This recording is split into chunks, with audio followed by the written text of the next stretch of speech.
V.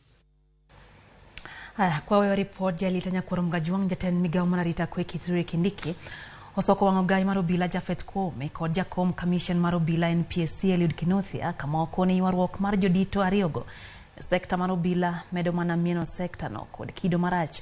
Kindiki olose nyim komiti marod bura marango weche magarita kwe kamano idayo dhoge ewi okenge mosekao bang' Koome kod Kinothia nyiso pogruok e bad migao marobila.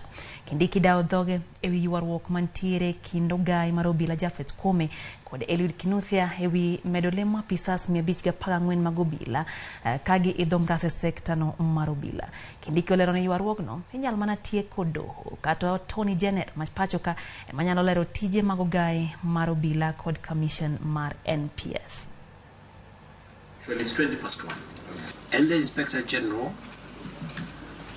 have their own interpretation of the powers vested on the Inspector General of Police and Article 245 of the Constitution as supplemented by the National Police Service Act.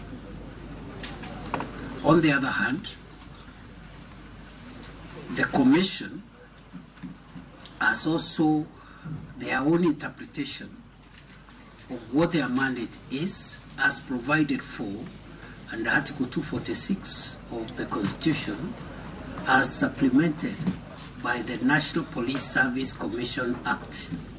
From where I seek the solution is in two fronts. Either the courts of law, who have the legal mandate to interpret the law, or the Attorney General of the Republic.